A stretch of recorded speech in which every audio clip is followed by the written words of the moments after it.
Então, agora que a gente começou a nossa gravação, me apresentando novamente para os novatos que não puderam participar dessa aula ao vivo, que vão ver essa gravação logo em seguida.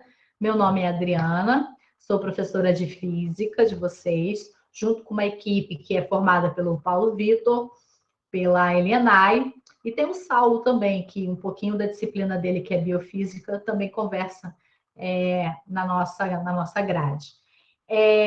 Explicando, como eu estava falando anteriormente, a gente faz parte de uma equipe, então essa equipe resolveu mesclar dentro das físicas dos professores. Eu já dei física 1 no primeiro semestre, e agora eu vou dar física 3 no lugar do professor Paulo Vitor, e a gente fez essa troca para que a gente pudesse falar dos mesmos tópicos, dos mesmos assuntos, mas de uma forma diferente, já que a gente muda de professor, talvez a dinâmica, a maneira de explicar faz a diferença na hora do entendimento dos alunos.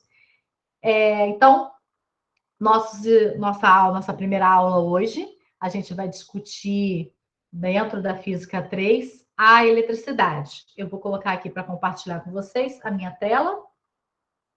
Eu costumo fechar um pouquinho a câmera para a gente não ficar muito distraídos e vocês ficarem ouvindo só o som da minha voz. Caso vocês tenham alguma dúvida, pode me interromper na hora, sem problema nenhum, ok?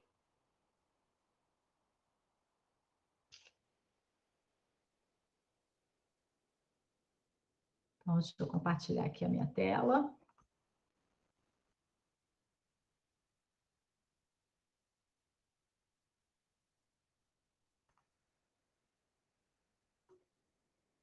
Todo mundo está vendo aí?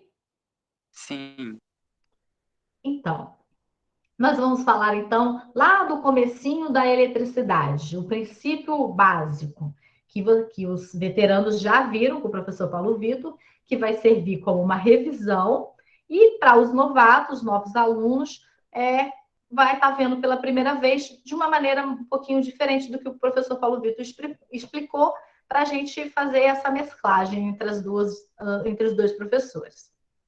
Então, dentro da eletricidade, né, que é o ramo da física, que ela estuda os fenômenos relacionados às cargas elétricas. E ela vai ser dividida em 3 tópicos que nós vamos ver ao longo desse semestre. Primeiro, a eletrostática, que ela estuda as cargas elétricas em repouso. A eletrodinâmica, que estuda as cargas elétricas em movimento. E o eletromagnetismo, que estuda os fenômenos que têm a ver com o campo elétrico e o campo magnético. Então, essa parte da eletrostática, né, ela é muito comum em cair nas questões de física dos vestibulares e do Enem, principalmente esses processos de eletrização. Então, nessa aula, a gente vai dar mais ênfase à eletrostática e, e seus processos de eletrização. Então, a gente fica imaginando assim, a eletricidade ela é tão comum, né, no nosso dia a dia, no nosso cotidiano, que a gente não consegue imaginar como que seria esse mundo sem a eletricidade, sem o que a gente conhece de eletricidade hoje. Então, as primeiras experiências que a gente tem a ideia, né, do campo de eletricidade, ela ocorreu lá na Grécia Antiga. Numa dessas experiências, eles utilizaram um bastão de âmbar, que é uma resina vegetal fossificada, e pegou essa resina, esfregou num pedaço de tecido, e após isso, esse bastão ele começou a adquirir uma capacidade de atrair pedacinhos de palha seca. Então, âmbar no grego, ele significa electro, e o que explica a origem da palavra eletricidade. Mas ainda lá no século XVI, o médico da rainha Isabel da Inglaterra, William Gilbert, ele descobriu que muitos outros corpos, né, quando eles são atritados, eles tinham essa propriedade de atrair outros corpos mais leves, comparado com o âmbar. Então, para indicar que esses corpos eles estavam se comportando com âmbar, ele dizia, esse médico, que esses corpos estavam eletrizados, e por isso, então, essa palavra surgiu, né, que dá a ideia de estar elétrico. E a causa, né, dessa propriedade que aparece quando os corpos são atritados, ele chamou de eletricidade. Então, até hoje, a gente mantém essas expressões E a gente chama o corpo que ele está eletrizado, é aquele que tem a propriedade de atrair outros corpos. E chamamos os corpos nêutrons, aquele que tem a propriedade de não atrair os outros corpos. Então, desde que começou os estudos, né, de eletrostática, os homens eles se preocupavam muito em querer saber qual que seria essa natureza da eletricidade, né? Qual que seria essa primeira teoria? E aí foi formulado, então, por Benjamin Franklin, as primeiras ideias da natureza da eletricidade. Então, ele deduziu, né, ele criou a ideia da teoria de um fluido. Então, todo o corpo era possuído por um fluido único. E ele admitia que ele pudesse ter certas quantidades de fluido e esses fluidos, eles eram indestrutíveis. Então, ele associava a matéria em maior ou menor quantidade. Então, quanto maior quantidade de fluido, mais eletrizado aquele corpo possuía. Quanto menor, ele menos eletrizado aquele corpo ele estaria. Então, se ele tivesse falta, ele estaria eletrizado negativamente. E com excesso, ele estaria eletrizado positivamente. Antes de chegar à ideia ainda de positivo e negativo. Então, posteriormente, ele se criou do que foi criado, né, essa teoria de fluidos, que consistia em admitir que todos os corpos que existisse uma certa quantidade ilimitada de fluidos positivos e negativos. Esses fluidos de mesma espécie, eles se repeliam, e de espécies diferentes, eles se atraíam. Então, o corpo ele estaria eletrizado positivo ou negativamente de acordo com o excesso de fluido sobre o outro corpo. Então, essas ideias, né, atuais a respeito da eletricidade, elas só puderam dar mesmo continuidade lá pelo fim do século XIX, porque foi quando surgiu a ideia da existência do elétron. E um pouco tempo depois vieram as confirmações da existência, então, desse elétron. E aí surgiram as teorias de cada pesquisador, de cada físico. Thomson imaginava o formato das camadas de elétrons e os prótons de um jeito. Rutherford ele tinha uma outra ideia, uma ideia de que o positivo ficava no centro e o negativo rodava ao redor, enquanto que Thomson dizia que o positivo ficava no cantinho e os negativos eram espalhados. Já o modelo de Bohr, que a gente já estudou há muito tempo, é que o positivo ficava no centro e os elétrons eles circulavam numa eletrosfera, né, meio uma órbita ao redor dos prótons. E Schrödinger chegou com a ideia de que como as camadas eram formadas, é o que a gente tem até hoje. E com isso, a gente conseguiu criar e totalizar os estudos de fenômenos elétricos já conhecidos a partir desses cientistas e seus desenvolvimentos. Mas o que é a eletricidade, né? Como que é construído esses átomos? Por que os corpos são eletrizados? Né? Então, como a gente sabe, toda a matéria é constituída por átomo. E os átomos, eles são compostos por prótons, nêutrons e elétrons. E no modelo de Rutherford, os prótons e nêutrons, eles estão concentrados no núcleo, que seria a região central do átomo. E os elétrons, eles estariam em constante movimentação ao redor desse núcleo, numa região que a gente chama de eletrosfera. É esse modelo aqui em azulzinho. Então, aqui no centro, nós teríamos os prótons e os nêutrons, e todos esses ao seu redor, rodando, seriam os nossos elétrons rodando na eletrosfera.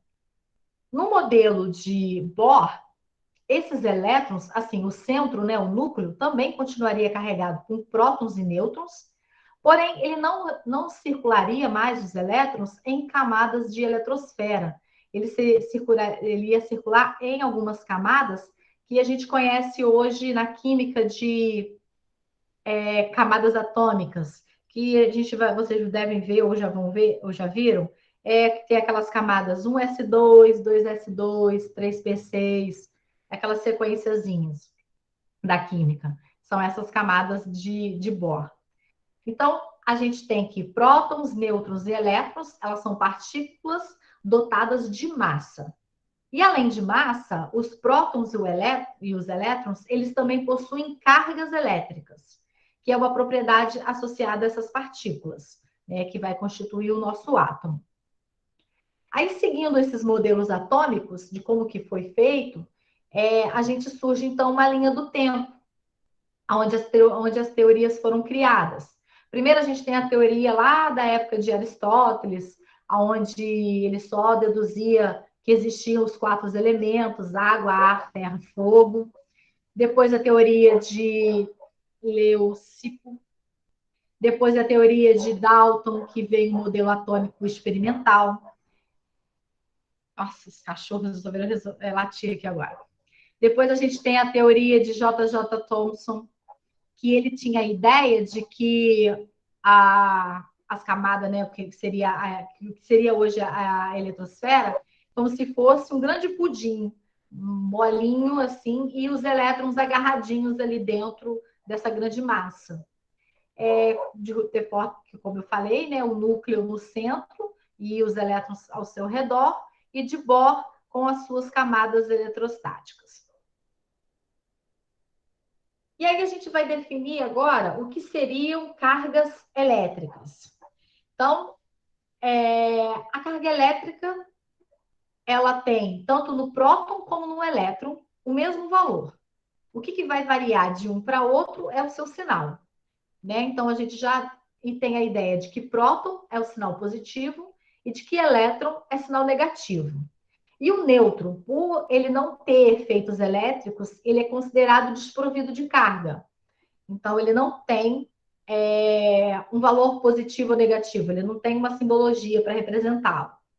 No sistema internacional, a carga elétrica ela é medida em Coulomb, em homenagem ao físico francês Charles Coulomb, que denominou, então, a carga elementar fundamental, que é formulada, representada por essa letrinha E, meio bonitinha, e o seu valor numérico é de 1,6 vezes 10 a menos 19. Essa unidade, esse valor 10 a menos 19 é uma notação científica. Significa que à frente do número 1, nós temos 19 casas decimais.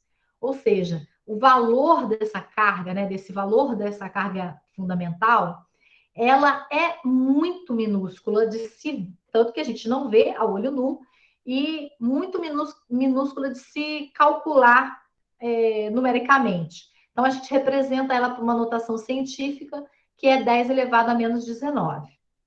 E é muito comum a gente utilizar os submúltiplos de Coulomb, que seria mili, micro, nano, pico. São esses valores, né, dessas notações científicas representadas, quando você tem, por exemplo, se um exercício te fala 3 microcoulomb. Então, micro representado por essa letrinha mi, pequenininha aqui, e ela significa que é 10 a menos 6 na sua notação científica, ou seja, tem 10, são 6 casas decimais antes da sua vírgula. O nano são 10 a menos 9, o pico 10 a menos 12 e o mili a 10 a menos 3. Esses são múltiplos de Coulomb, da unidade de Coulomb. E eles são importantes porque se eles estiverem apresentando em formas, né, desse M, micro, nano e pico aqui, eles precisam entrar na sua conta na hora de fazer a fórmula, representar a fórmula. Que a gente vai ver daqui a pouquinho. Então, normalmente um corpo, ele apresenta um número de prótons igual ao número de elétrons. Então, a gente diz que aquele corpo ele é neutro, ou seja, ele não tem carga elétrica e a sua carga elétrica, então, pode ser considerada nula. Então, aqui a gente tem uma representação de um corpo eletricamente neutro. A mesma quantidade de prótons é a mesma quantidade de elétrons. Por outro lado, a gente tem também quando a gente tem o número de prótons diferente do número de elétrons. Então, a gente pode dizer que quando eles têm esses valores diferentes, o corpo está eletrizado. E aí tem como simbolizar, ele está eletrizado positivamente ou eletrizado negativamente? Quando ele representa valores maiores nas cargas positivas, a gente pode dizer que ele está eletrizado positivamente. E valores maiores nas cargas negativas, né, mais quantidade, a gente pode dizer que ele está eletrizado negativamente.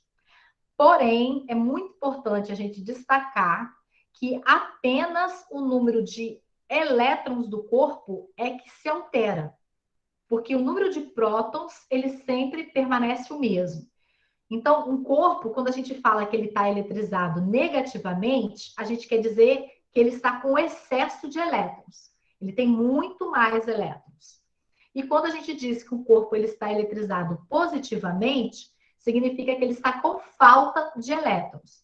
Não é porque simplesmente ele tem mais quantidades positivas do que negativas, isso é óbvio, é fácil de se perceber, porém esses valores positivos vão permanecer os mesmos, se aquele determinado corpo já veio, né, com 4 prótons, ele vai permanecer com aqueles 4 prótons. Quem vai circular, que vai passar de um corpo para outro e ser eletrizado ou não, são os elétrons que vão denominar. E aí a gente chama de N o número de elétrons que está em excesso ou que está em falta dentro daquele corpo, que a gente vai representar por quantidade de carga como sendo essa letra Q. E a maneira de calcular numericamente essa quantidade de carga é a partir dessa formulazinha aqui, aonde a gente tem N, número de elétrons, vezes a carga elementar do elétron ou do próton, que é 1,6 vezes 10 a menos 19. Esse sinalzinho de mais e de menos aqui é para simbolizar a falta ou o excesso de elétrons, né? E como ele é uma grandeza, né, que a gente pode quantizar, né, pode ter quantidades, a gente representa sempre com múltiplos inteiros da carga elementar. Então, ele pode ter uma carga elementar 1,6, 3,2, 4,8, 6,4, sempre os múltiplos da carga elementar. Gente, antes para a gente continuar, se eu estiver falando muito rápido, o pessoal veterano já me conhece, eu corro um pouco na hora das minhas falas, mas é porque, como a gente tem essa aula gravada, vocês podem rever novamente, ouvir, e sempre quando eu deixo uma listinha de exercícios, vocês podem estar buscando através dessas gravações para sanar algumas dúvidas. Mas caso vocês não estejam entendendo alguma coisa agora, pode me interromper, que eu paro e tento explicar da melhor maneira possível, ok? Eu não preciso ficar falando aqui eternamente sozinho, não. Apesar do horário estar estendido, o pessoal, normalmente esse horário está cansado, já trabalhou o dia inteiro, eu também, eu sempre fico me queixando sobre isso. Mas, então, pode me interromper, tá? Então, vamos lá. Tá joia. Ok. Outra coisa bem interessante que a gente precisa saber sobre, antes da gente entrar sobre eletrização, é a parte da eletricidade que a gente fala sobre condutores e isolantes, né? Nos metais, como ouro, prata, cobre, ferro, os elétrons, eles ocorrem em camadas de valência do átomo, e então eles podem circular com mais facilidade entre essas camadas de valência. E aí a gente chama que ali, naquele momento, os elétrons são elétrons livres. E com esses elétrons livres, podendo transitar, né, nesse material, passando de um átomo para outro átomo vizinho, dentro desses materiais, a gente diz que os elétrons eles são muito fracamente ligados ao seu núcleo. Então, eles conseguem mudar de um átomo para outro, de um corpo para outro. E aí a gente diz que esses tipos de materiais são excelentes condutores de eletricidade, porque essa facilidade que o elétron tem de circular entre eles nos remete a uma boa condução da eletricidade. Porém, a gente tem outros materiais que os elétrons livres, eles são um pouco mais pegajosos, né? Eles são mais grudados ao seu núcleo.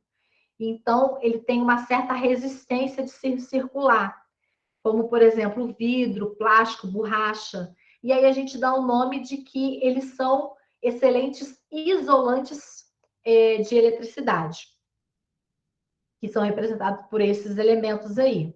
O ar também é um isolante de eletricidade. Porém, a água não. A água ela é uma boa condutora.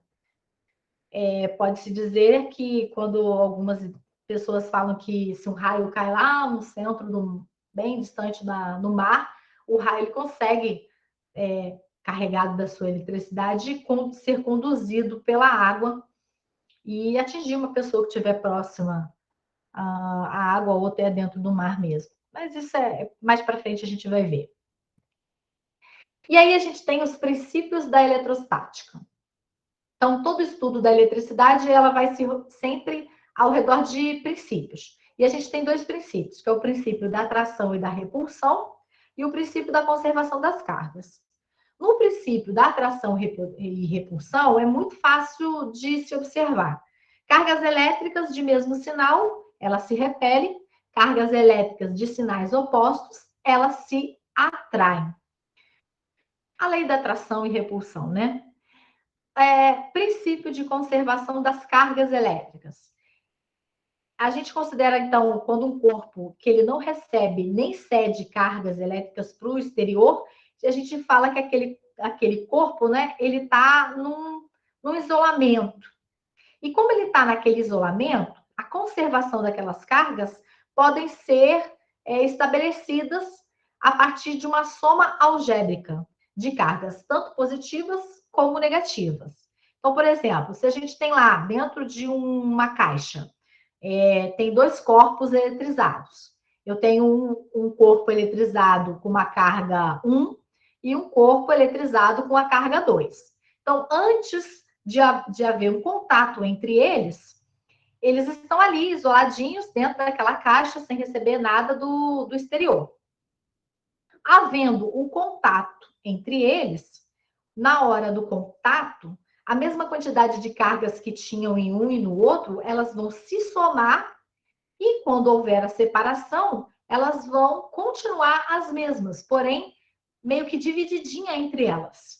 É isso que a gente chama de conservação das cargas elétricas. Elas estão isoladas, sem nenhum efeito externo, elas vão permanecer com a mesma quantidade de cargas aqui dentro. Porém, se aqui tinha mais, passou um pouquinho para cá, ou se aqui tinha menos, passou um pouquinho para cá, e elas vão permanecer com a mesma quantidade de cargas, que a gente chama de soma algébrica. Aí, a gente entra no processo de eletrização, né? Então, a gente sabe que para eletrizar um corpo significa que a gente vai tornar diferente o número de elétrons e prótons dentro daquele corpo, que no início poderia estar neutro, e a partir desse processo, ele vai adquirir uma eletrização. A gente tem 3 tipos de processo de eletrização: por atrito, por contato e por indução. O atrito,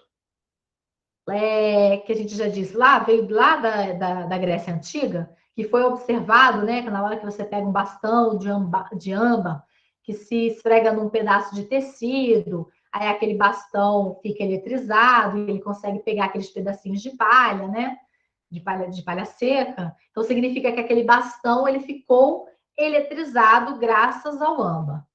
Então, para provocar essa eletrização por atrito, também chamado de triboeletrização, basta que 2 corpos de materiais diferentes, eles podem estar inicialmente neutros, sejam esfregados um no outro. Então, aqui um exemplo. Eu tenho aqui um bastão de vidro, que ele é totalmente neutro, e tem um bastão de seda, que também está totalmente neutro. A palavra neutro, às vezes, dá uma ideia para a gente que é zero. O zero não significa que não tem cargas ali. O nêutron significa que eu tenho a mesma quantidade de prótons e a mesma quantidade de elétrons. Então, aqui eu tenho um bastão, por exemplo, se aqui eu tivesse 3 prótons, eu teria 3 elétrons. Então, ele estaria neutro. E na seda, por exemplo, se eu tivesse 4 prótons e 4 elétrons, ele também estaria neutro. porém, os valores entre os dois são diferentes. Então, esfregando, então, um no outro, durante essa esfregação de um material contra outro, os elétrons são retirados de um material e transferidos para outro. Como eu disse no começo para vocês, somente os elétrons é que fazem essa movimentação, sair de um corpo para outro, de um átomo para outro. O mesmo quantitativo de prótons permanece.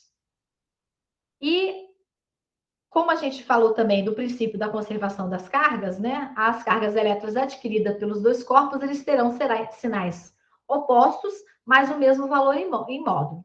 Então, aqui eu tinha um quantitativo de cargas negativas que foram cedidas para o papel de seda, e aí a gente permaneceu com esse bastão carregado positivamente, ou seja, com falta de elétrons. E o papelzinho de seda, né, o que seja aqui, um toalhinho de seda, ela está carregado negativamente, porque os elétrons caminharam daqui para cá, e aí então ele está com excesso de elétrons. Essa é a maneira de fazer a eletrização por atrito. A eletrização por contato, ela é um pouquinho diferente. Ela consiste pelo, como o nome diz, o contato de um corpo neutro com um corpo previamente eletrizado. Então, a gente tem aqui um exemplo no desenho. O corpo A, ele está neutro, a mesma quantidade de elétrons pela mesma quantidade de prótons. O corpo B, ele está eletrizado. Nesse caso aqui, eletrizado negativamente. Ele tem muito excesso de elétrons. Então, enquanto eles estão afastados, nada acontece. Há uma aproximação dos dois corpos, A e B. O que vai acontecer com os elétrons que estavam aqui dentro desse corpo A? Eles vão ficar um pouquinho mais afastados, porém, os prótons que estão dentro desse corpo A vão atrair os elétrons que estão no corpo B. Então, essa atração vai fazer com que os elétrons do corpo B pule para dentro do corpo A, dessa esfera A. Quando a gente afasta novamente, eles estão eletrizados e de cargas iguais. Então, a gente pode dizer que o quantitativo de cargas antes do contato é o mesmo quantitativo de cargas depois do contato, devido ao princípio de conservação das cargas elétricas. Então, dessa maneira, o corpo A e o corpo B, essas esferas condutoras, elas tinham no início cargas diferentes e agora elas passaram a ter cargas iguais no final desse contato. Já no caso da indução, é um fenômeno de separação. Eu vou até seguir aqui a leitura para eu não me perder um pouquinho, para não confundir com o do contato. Então, a gente considera a esfera A, que ela está eletrizada negativamente, ela tem um excesso de elétrons, e uma esfera B, que ela está neutra. Todas as duas podem ser metálicas. Então, dentro da esfera B, ela tem a mesma quantidade de elétrons e a mesma quantidade de prótons, por isso neutra. Essa esfera A, que vai provocar a indução na esfera B, ela tem um nome, ela vai ser chamada de indutor. E a esfera B, que vai sofrer essa indução, ela é chamada de induzido. Então, quando essas duas esferas elas estão próximas uma da outra, sem que haja o contato, os elétrons da esfera neutra são atraídos ou repelidos, dependendo da carga. Nesse caso aqui, os prótons, que estão sendo representados por esses sinaizinhos positivos, eles são atraídos pelo indutor, porque dentro do indutor tem um excesso de elétrons. Então, esses prótons, que são sinais diferentes, eles vão se sentir atraídos para esse indutor. Enquanto que os elétrons, eles vão se sentir repelidos. Então, eles estão um pouco mais afastados da minha esfera, da extremidade da esfera. Então, após ter ocorrido, então, a separação entre essas duas esferas, a que estava neutra e da esfera que a gente chama de indutor, a gente pode ainda eletrizá-lo bastando ligar um fio terra por meio de um fio condutor, que a gente chama de fio terra, né? Que a gente vai ligar até a terra, fazendo um aterramento. Quando a gente faz esse aterramento, porque a terra ele é esse grande condutor, ele pode facilitar e aceitar ou doar os elétrons que foram induzidos. Então, esses elétronzinhos aqui, eles vão escoar para o fio condutor e deixando, então, essa carga, essa esfera B carregada apenas positivamente. Nesse processo, quando você tem, então, o indutor carregado negativamente, se aproximando de um induzido que está neutro, porque ele tem cargas positivas e negativas, ele faz com que essas cargas positivas se sinta atraída. Então, todas essas cargas positivas vão ficar aqui nesse cantinho da minha esfera. E as cargas negativas, elas vão se sentir repelidas. Se a gente coloca um fio terra nele, e a terra, na Terra, no caso, esses elétrons vão procurar o caminho mais fácil de se repelir, de sair daquela esfera, como eles é o que conseguem circular, então eles vão descer fio terra abaixo, deixando então assim a minha esfera, quando eu cortar esse fio terra, essa esfera vai ser eletrizada apenas positivamente. Ela vai estar carregada com faltas de elétrons, né? Carregada positivamente.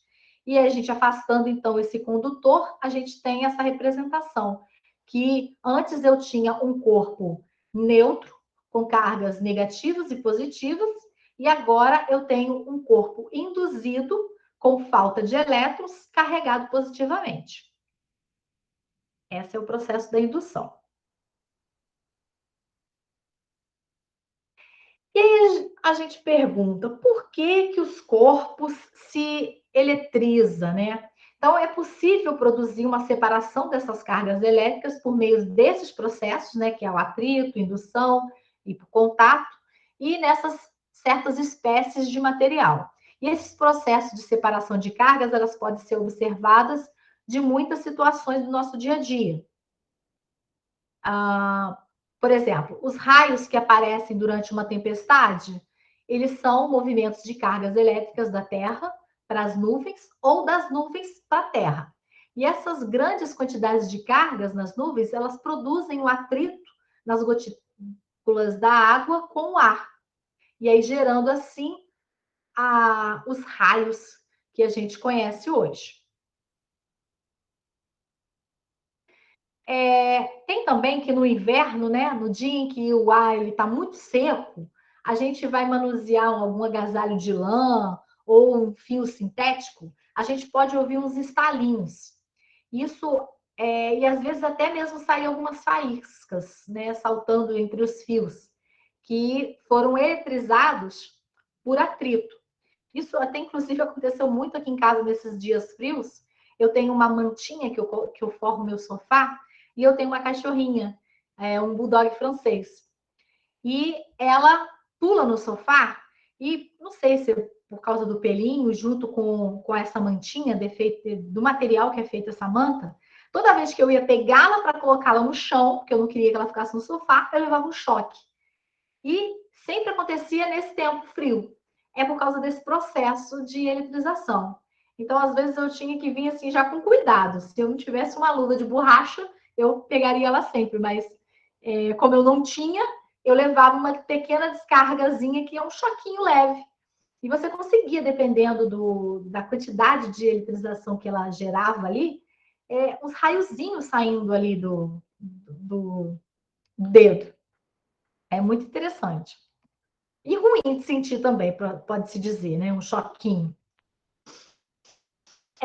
Nas tecelagens, nas fábricas de papel, tecido, né? A gente vê alguns rolos metálicos nas máquinas. E eles podem provocar um atrito com aquele material, né? Com aquele tecido. E podem aparecer cargas elétricas. Então, para evitar esse grande perigo, né? Que pode até acontecer uma explosão, ou pegar fogo mesmo, eles lançam vapor de água no ambiente, né? O que acarreta na deposição de finíssimas camadas de gotículas de água sobre essas peças que se atritam. Então, essas películas, elas retiram as cargas de eletrização, reduzindo, então, esse perigo de faísca, que podem surgir nas fábricas de tecelagem e de papel. Outro perigo também que pode acontecer de faísca é causado por descargas elétricas nas refinarias de petróleo, né? Em certas indústrias de materiais inflamáveis também, e até mesmo em hospital, sala de cirurgia, é o que a maioria dos anestésicos gera vapor, alterando então esses explosivos.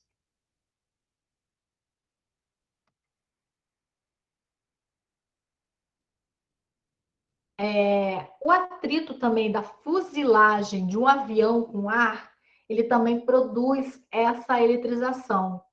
Então, para a gente escoar um pouco dessas cargas, né, durante o voo, existe nas asas pequenos fios metálicos. Na hora do abastecimento também do avião, o mesmo, né, conectado, né, à terra, para que essas possíveis cargas existentes, né, nessa fuselagem, elas sejam escoadas.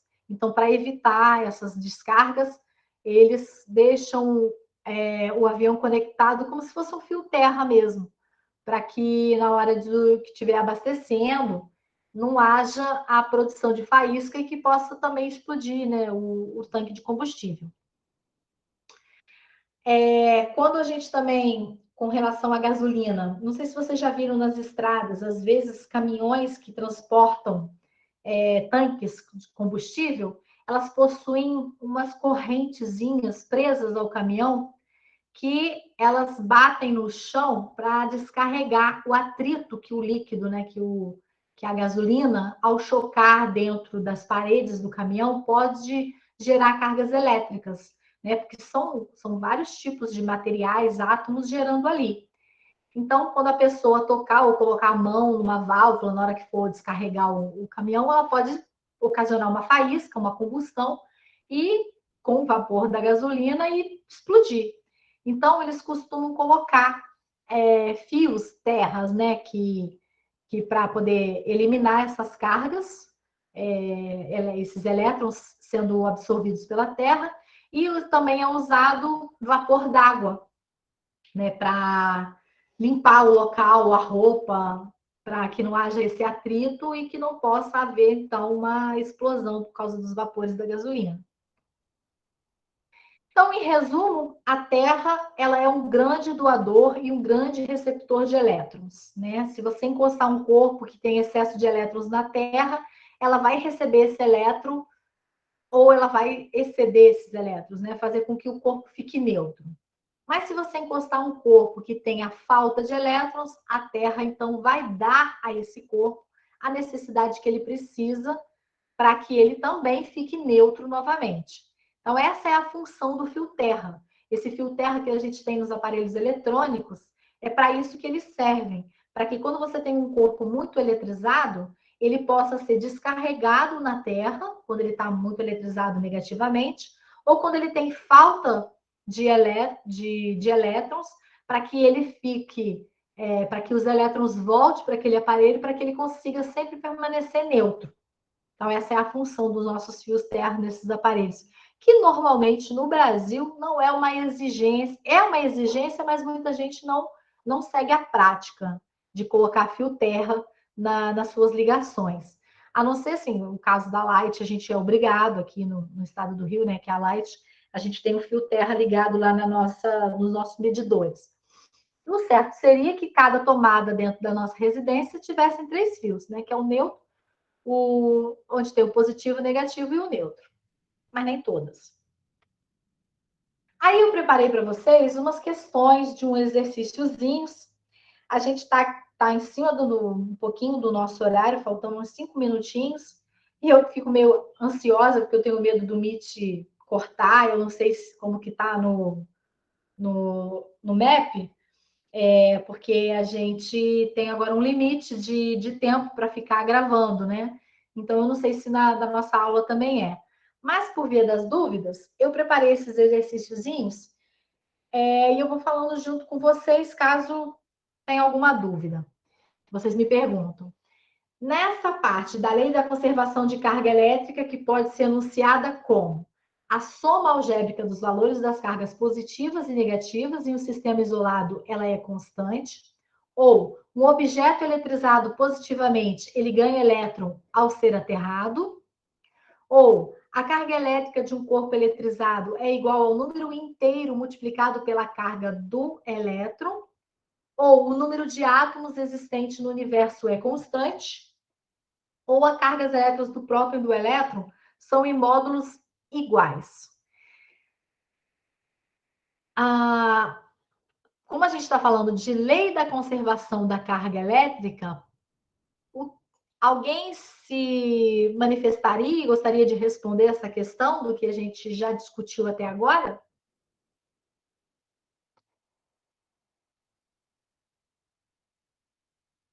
Alguém gostaria de dar essa resposta ou fica na dúvida? Estou um pouco na dúvida. Bem, como eu passei para vocês uma teoria muito corrida, que eu sei que eu falo rápido demais, eu vou fazer o seguinte com vocês. São 5 exercíciozinhos que estão nesse slide, as respostas já estão no próprio slide, então eu vou deixar isso como um exercício de casa, só para dar uma fortalecida no que a gente estudou até agora. Pode ser?